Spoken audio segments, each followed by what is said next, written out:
오늘부터 이제 마태복음을 묵상하게 됩니다. 마태는 누가 기록했죠? 마태, 원래 이름 레이죠. 그래서 이 공관복음, 마태복음, 마가복음, 누가복음에서는 이 알페의 아들 마태, 레이에 대한 내용들이 기록이 되어 있죠. 아마 유대인들에게 굉장히 뭐랄까요, 질시, 셰리였잖아요. 셰리를 예수님이 제자로 부르시는 그 사실에 대해서 굉장히 주목을 했을 것 같아요. 그런데 이제 이 레이는 하나님이 부르시잖아요. 예수님이 부르시잖아요. 그러니까 너무 좋았어요. 그래서 이 복음의 비밀을 깨닫고 자기 친구들을, 마태복음 9장에 보면 친구들보다 잔치를 열잖아요. 또 이제 잔치를 열면서 셰리들과 예수님 같이 계시니까 그 당시 바리새인들이 막 비난하고 이제 그런 것도 있었지만, 아무튼 아마 이제 레이가 이 마태복음을 기록했는데, 사실은 마태복음이 신약이 제일 먼저 기록된 책은 아니죠. 그런데 제일 앞에 놓은 이유가 뭘까요? 마태는 셰리여서 아주 성격이 꼼꼼했는가 봅니다. 그 당시에 이렇게 뭔가 기록을 하는, 대부분의 사람들이 뭐 옛날로 얘기하면 우리 그렇잖아요. 우리 어린 시절에 글을 모르는 사람이 참 많았습니다.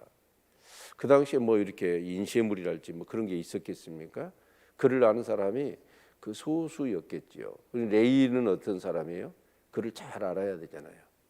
이제 그래서 또 그런 것들을 그 장부를 잘 이렇게 정리해야 되니까 아마 이제 그런 소질이 있었는가 봅니다. 그런데 이 레이는 어쩌냐면 이 마태복음이 구약하고 가장 밀접하게 연결이 되어 있습니다. 그러니까 한마디로 얘기하면 구약의 예언의 성취적인 관점에서 예수 그리스도의 복음을 다루고 있다라는 거예요. 그러니까 대상이 누구겠어요? 유대인을 대상으로 이 복음서를 기록한 게 바로 마태복음입니다.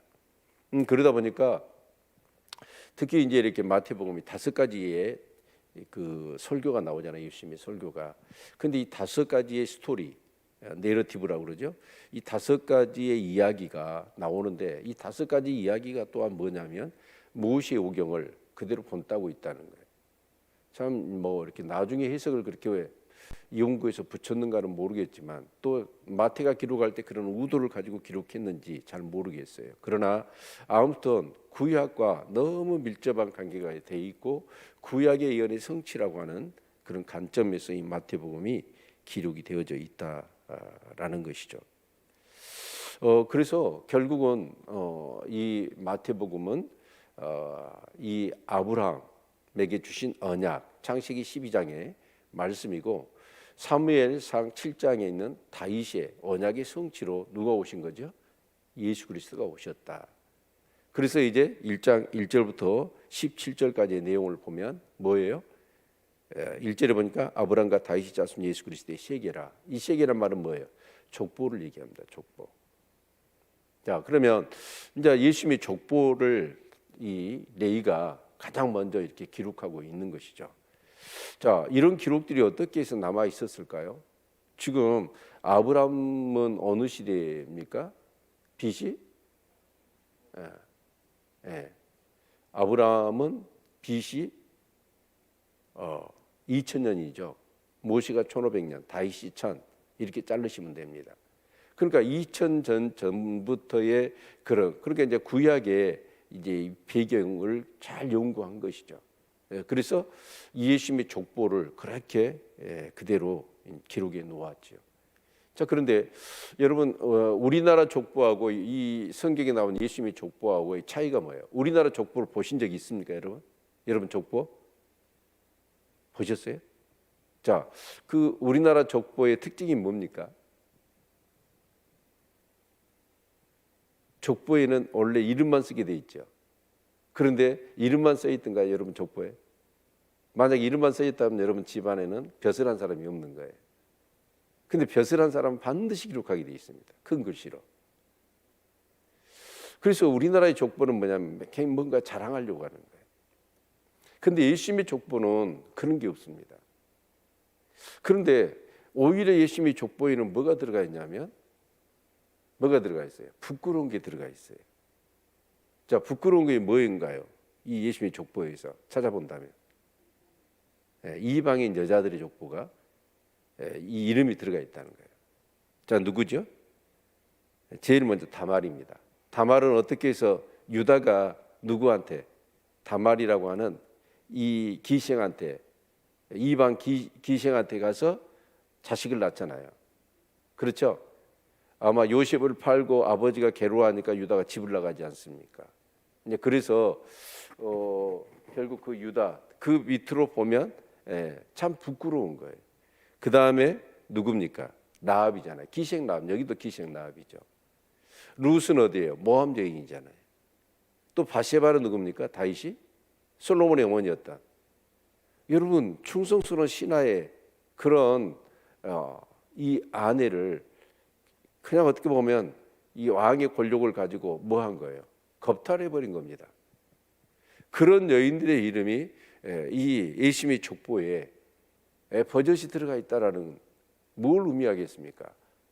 여러분, 이 세계라, 족보라라고 하면 자랑스럽고 뭔가 그런 게 들어가야 되는데 도덕과 윤리적으로 굉장히 문제가 있는 여인들의 이름이 이 여기에 들어가 있다라는 거예요. 그래서 이 마태복음은 왕으로 오신 정말 예수 그리스도거든요. 그래서 왕으로 오신 예수 그리스도께서 그 하나님의 나라를 이룬다라고 하는 그런 주제거든요.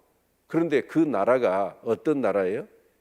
대부분 나라를 얘기할 때는 국력이 어쩌든지 군사력이 어쩌든지 경제력이 어쩌든지 이런 거잖아요. 그런데 하나님의 나라는 그런 군사나 경제력에 의해서 다스려지는 나라가 아니라 어떤 나라라는 거예요? 은혜와 긍휼로 이루어지는 나라다라는 관점을 우리가 놓쳐서는 안 되는 것이죠. 이제 특별히 여기 보면 이 족보가 14대적으로 이 17절의 말씀을 보면 그런즉 모든 대수가 아브라함부터 다윗까지 14대요 다윗부터 바벨론으로 이기할 때까지 14대요 바벨론으로 이겨난 후부터 그리스도까지 14대더라. 그럼 14, 14, 14에서 몇이죠? 42잖아요. 그런데 정확하게 이게 맞아떨어지는 않습니다. 원래 히브리 사람들은 히브리에는 그 숫자가 없었어요. 그 당시에는. 그래서 뭘로 숫자를 대신했냐면 알파벳으로 이렇게 숫자를 대신을 한 것이죠. 이제 그래서 이 다윗이 그러니까 이제 어떻게 보면 아브라함과 다윗의 자손 예수 그리스도의 족보다 세계다. 이제 이렇게 하지만 원래 히브리 성경에는 아브라함보다 누가 먼저 나가 있냐면 다윗이 먼저 나가 있는 거예요. 근데 우리 성경을 번역하는 우리 한국 이렇게 번역가들이 아브라함이 더 이렇게 조상인데 다윗이 앞에 가 있다라고 해서 바꿔놓은 거예요. 그런데 원래는 다윗과 아브라함의 자손 예수 그리스도의 세계라. 그러니까 어디다 더 방점을 두고 있는 거예요? 다윗에게 더 방점을 두고 있는 거예요. 그러니까 왜 그럴까요? 아브라함은 단순히 언약이지만 다윗에게는 뭘 약속하셨어요?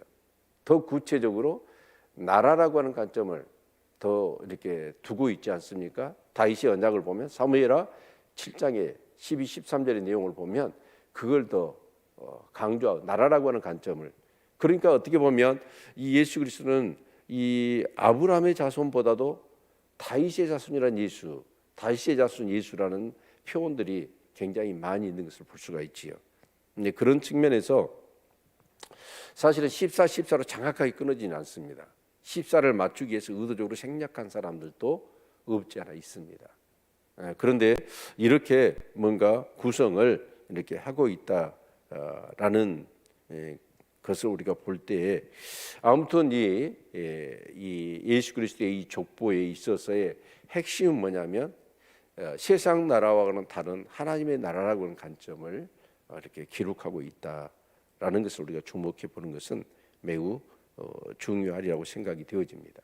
그래서 결국은 이제 이 마태복음이 5개 파트로 나눠지는데 1장 1절부터 2장까지 1장부터 2장까지는 왕의 강림에 대해서 얘기합니다. 왕의 강림. 철저히 왕과 그 왕 메시아 약속되셨던 다윗에게 약속하셨던 왕 그리고 그 이가 영원할 것이다 라는 그런 관점도 우리가 생각해 보아야 되고 그리고 이제 3장부터 7장까지는 뭐냐면 앙의 자기 계시 및 선포가 기록이 되어져 있죠. 그래서 세리 요한의 증거를 할지 그러면서 공생에 또 광야에서 시험을 받으시는 그런 내용들이, 그리고 산상수훈이 기록되어 있지 않습니까? 그래서 자신의 양국에 속한 사람들의 정말 그 의의 모습을 산상수훈을 통해서 보여주고 있는 것이죠. 그리고 8장부터 10장까지 내용을 보면 왕의 능력과 그 사도들을 임명하는 내용이 나오지요. 어떻게 보면 하나님 나라를 건설할 그런 어떤 일꾼들을 세우는 그런 모습들. 그리고 11장부터 13장까지는 앙의 세상과 앙과 세상의 대립을 이렇게 보여주고 있고, 14장부터 18장까지는 앙의 사역과 고조되는 대립들. 그리고 이제 19절부터 25절까지 5장까지 내용을 보면 예루살렘에 입성을 하고 순환을 받는 그런 내용들로 기록이 되어져 있고, 26절부터 28절까지는 이제 왕의 죽음과 더불어 부활을 다루고 있지요. 그래서 철저히 이 마태복음은 뭐에 대해서 다루고 있다? 왕, 정말 아브라함과 다윗에게 약속하셨던 바로 메시아 왕으로 오신 예수 그리스도에 대해서 다루고 있고, 그리고 또한 그 나라에 대해서 다루고 있다라는 것이죠.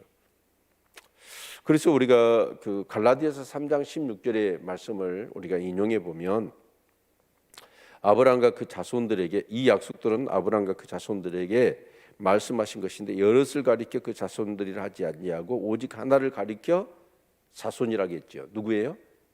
예수 그리스도입니다.